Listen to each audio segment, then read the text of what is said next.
Hello everybody, how you doing? It's me Paddy from across the shotgun back at you with another wee video to start the week, and a happy Monday to you. And I come to you fresh from a day in the woods with young Justin, and we finally get out. The weather turned. We had booked this in advance, or Justin had booked it in advance, and I'm happy to say we had one of the best days that we've had in this country for weeks. And it was just lovely to get out in the green stuff. It genuinely, we were there for about 4 hours, and we cooked a wee meal, and we done a bit of chopping, light fires, just a real chilled morning, and it was just heaven. Even having to do the video and didn't spoil it whatsoever. It was just a great little experience again to get outside, and we're going to do many more of them. I'm not even sure how much video we got done. Justin will put that together. He does his magic, and he'll put it together into a wee sort of skit of what we done in the 4 hours that were there. But thoroughly enjoyable. And part of that enjoyment was I had my bark river on my belt for 4 hours, and I didn't want it to. In fact, I wore it home in the car. I took it up. It was just a joy to have this on my belt. What a stunning knife. Everything I thought it would be. And I'll talk about it more because I want to use it a bit more before I do a review on it. I know a proper review on it. This is not the sort of knife you can review just by seeing. I want to use it in my hand. And Justin was playing about with it yesterday, and he was carving some really well, what's that word? Forgot that word. Really well, oh gosh, Stephen. The wood was seasoned wood. It's getting worse, folks. It's getting worse. Seasoned wood with it, and it was just lovely. And you know, it wasn't a long time he was doing it for, but I just tried the edge on it, and I haven't touched it. So it's just straight through paper, not even a slight hesitation on anything. But it was lovely to have that, and it was just lovely to be out in the I'll call it the woods. And we were camp crafting. That's what we're going to call it now, because we're not bushcrafting. We're not staying overnight. Although after yesterday, we are going to plan an overnight hammock camp somewhere, just a wild camp. That's definitely going to come in the summer. But we just had camp crafting pleasure. It was lovely.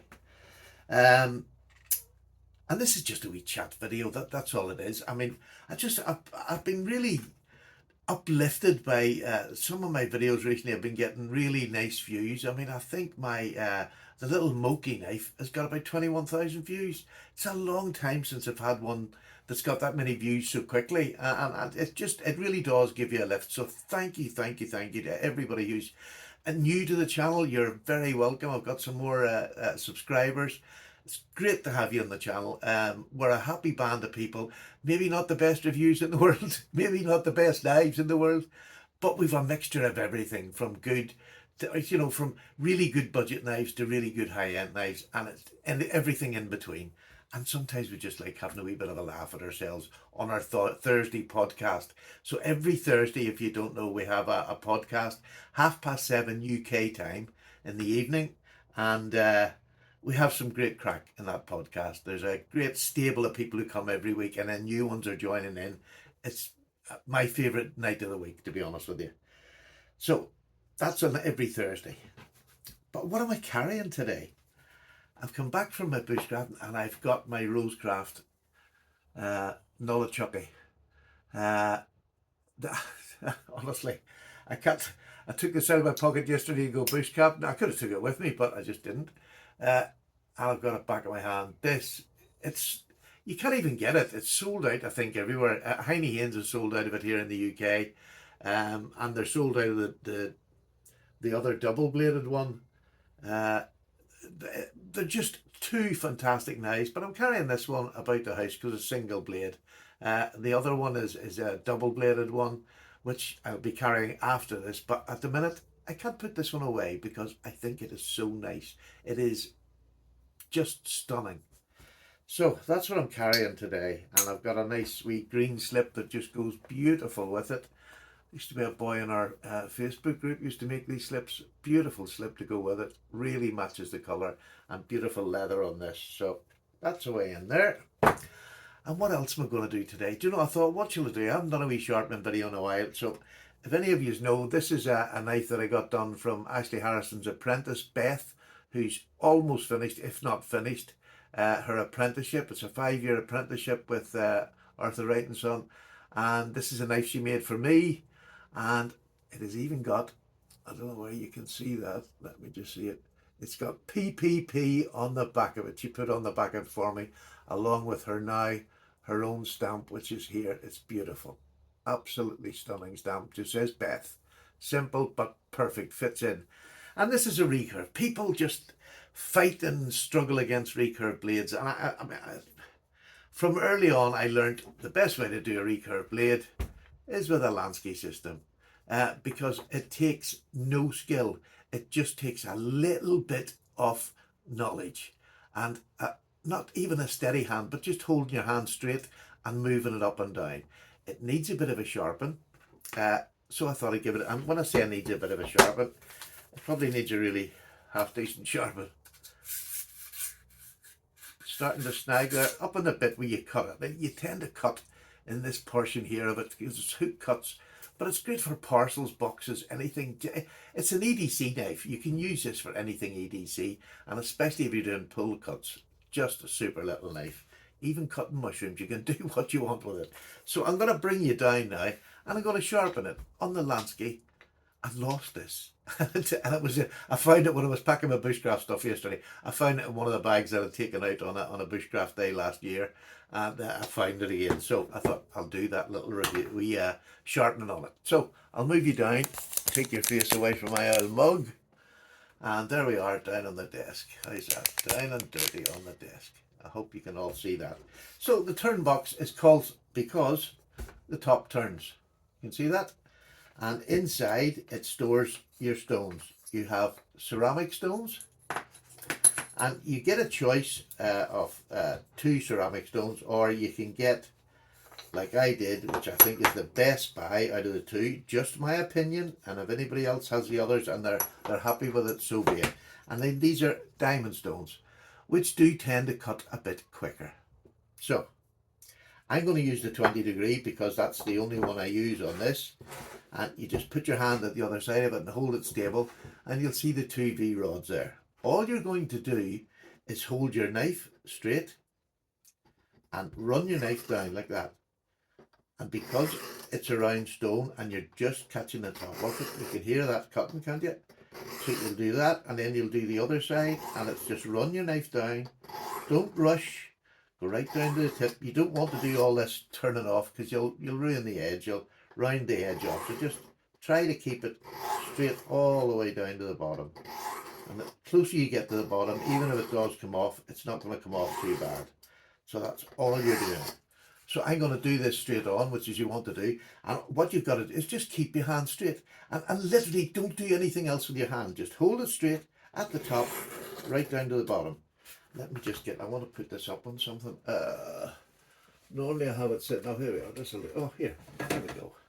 I've got my board, it just gets my hand up off the table because your hand will bump down if you do it. So hold it straight, nice in the middle, hold your blade up straight because that gives you the 20 degree angle that's already set in it. So that's what you're doing, and you're getting 20 degree on both sides. Will it be absolutely perfect? Probably not perfect, but what this will do is give you a good edge, a clean edge, and it's going to be good enough to give you an edge on a working knife. And again, if you have a little bit of leather, you can strop it on a little bit of leather. What I would tend to do is wrap thin leather round this here and just do it, give it a quick strop up the way, and then turn it over and do the other side. So, but most of the time with this, once it comes off the ceramic stones, it leaves, you don't really need to strop it. If you take your time and do it nicely like this, and this is fast enough for anybody to do it. I mean, I can speed up and I'll do it like that. And that's because I know to keep my hand still. But there's no need in the beginning. Just take your time and do it nice and slow. Go right to top to bottom. Just keeping your hand straight. And letting this do the work. These are diamonds, these will do the work. You don't push onto it. It's just light pressure going down. There you go.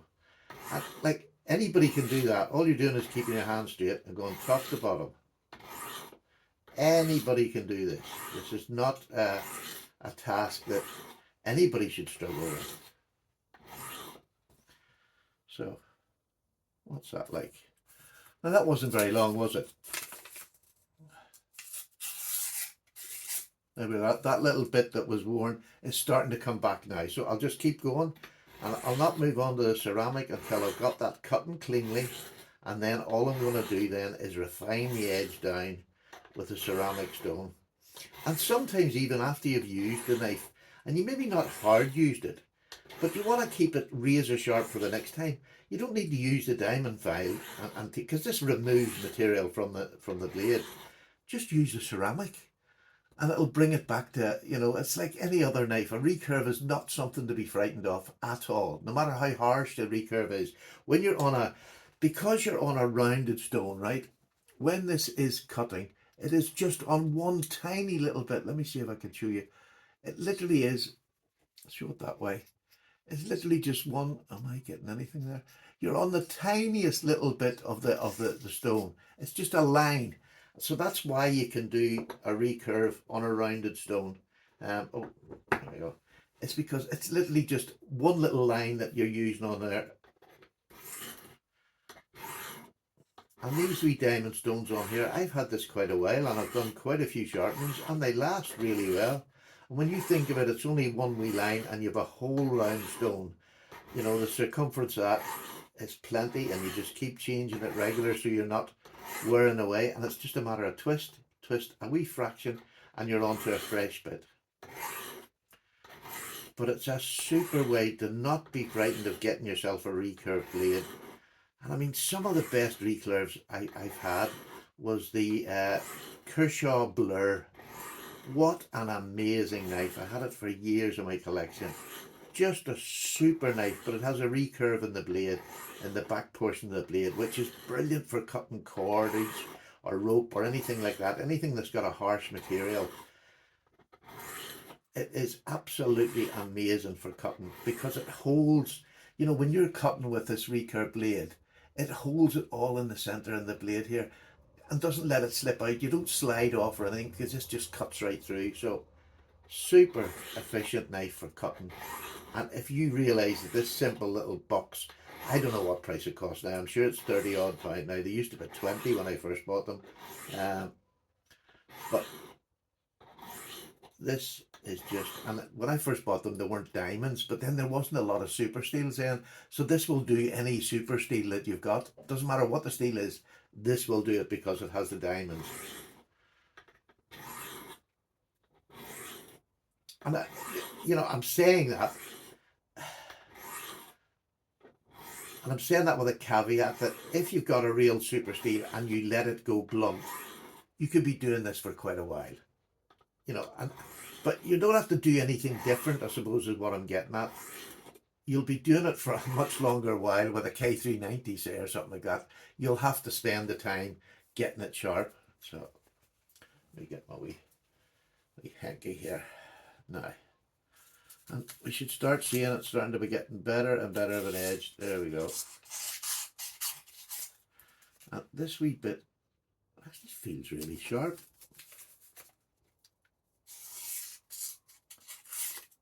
I'm just going to give it a wee bit of a faster go in that middle bit, and let's get it the sharpness.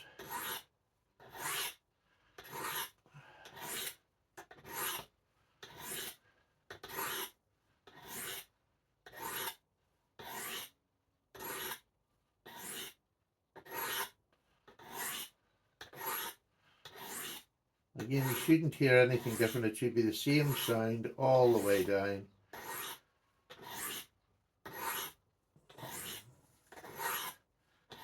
Because I'm not pushing, I'm just nearly letting this just fall down the slope, if you like. That's all I want to do.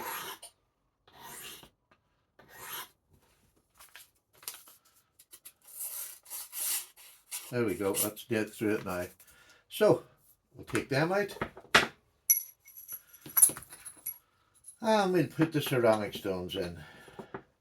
And again, they're taking metal off, so you know, don't keep on going and keep on going. Once it's sharp, move on to the ceramic, and it'll hold the edge in.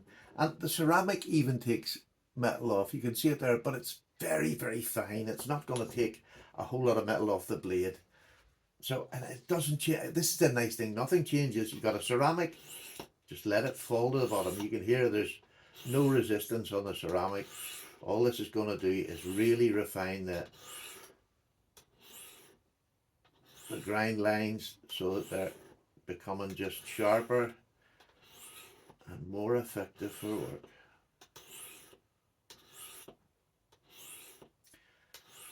And don't worry if you make a wee mistake and you slide off. We all do that, do you know what I mean? But one little swipe down is not going to ruin the knife. This is not a fast destruction rate on these not whatsoever. These just give it a nice fine edge. And like any ceramic stone, as long as you're just doing it nice and slow. And then, I mean, the other thing that I do when I'm coming close to the end is I'll maybe just tilt it this way a wee bit so that I just get that final wee light pass, and it gives it that really lovely cutting edge. Now I haven't done that for long. I'm just going to check because I don't see the point of going on and on. There you go. You can see that starting to come now. So I'm going to keep going on this just for a wee bit, and I'll just keep chittering away.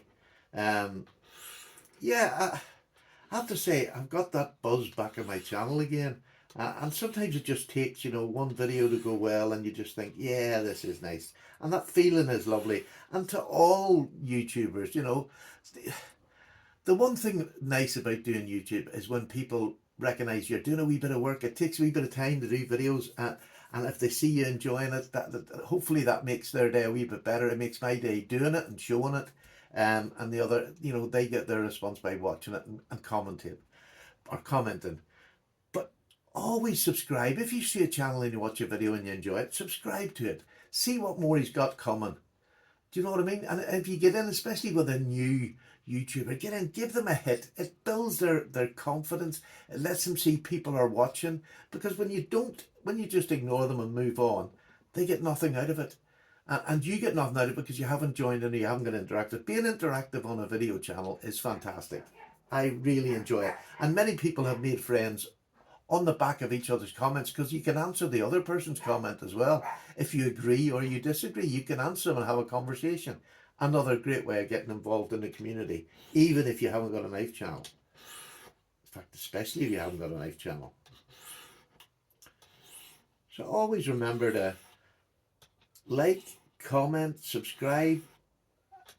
Because the nice thing is, if you say watch another 2 or 3 of his videos and they're not doing it for you, you can unsubscribe. Subscribing doesn't cost you a penny. All it does is keeps you informed, especially if you hit that wee bell notification. Every time that person that you've subscribed to makes a video, it's going to come up in your feed and you're going to get the chance to see it without missing anything, which is great. And especially if somebody's doing a series or something like that. I do quite a lot of series. And it's great to not miss one. You're getting right from the start to the end of the series.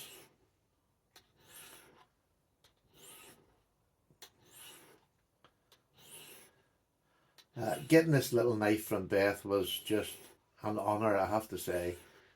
I think this is one of her favourite patterns, which is why I chose it. And when I got it, I realised, oh, I really like that. And I don't want to hard use this knife, so I've actually bought another Arthur Wright & Sons in buffalo horn. It's exactly the same knife that I can use when I want to take it, if I say I want to take it bushcrafting with me, or camp crafting. Justin will tell me off, we're camp crafting. It'll be nice just to take it with us, and at the end of it, so all I do is the slightest and slowest from top to bottom, as light as I can, and that should hopefully make this a nice little sharp edge.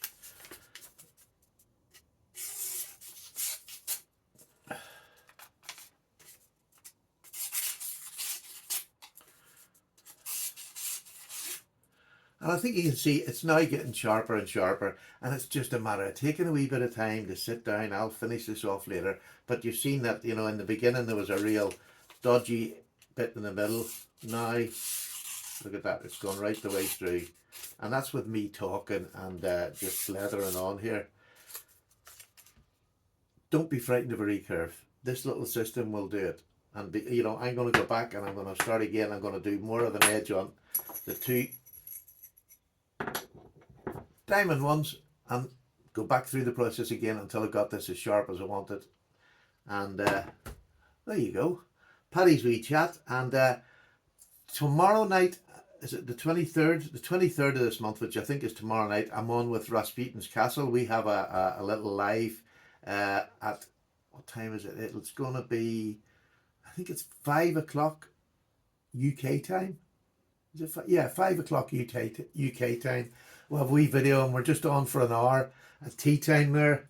And I think it's 12 o'clock in America, wherever he is. But come and watch us that. We talk about older knives, older traditional knives that we talk about. And we enjoy that because we both love, and especially Rasputin Castle. He's got a huge collection and he's much more knowledgeable than me. He's the type of guy who likes to go into the research of the knives, and I enjoy listening to that. I'm not too good at doing it, but somebody who has spent the time doing it, I will listen to your whole video from start to finish. I love people who do that. And that's another part of YouTube. There's so many different versions of channels and you pick and choose what you want to listen to. But when you come across one and you like one of his videos, subscribe. You can unsubscribe in 3 videos later if it's not, if it's not the rest of your taste. But it gives, gives people a chance. I've been around a while now, but it just gives people who are around a short time a lift to get a subscriber. Right, I'm away. I've rattled on enough. Thank you so much, and I shall see you probably tomorrow. You know what I'm like. Take care. Bye-bye now.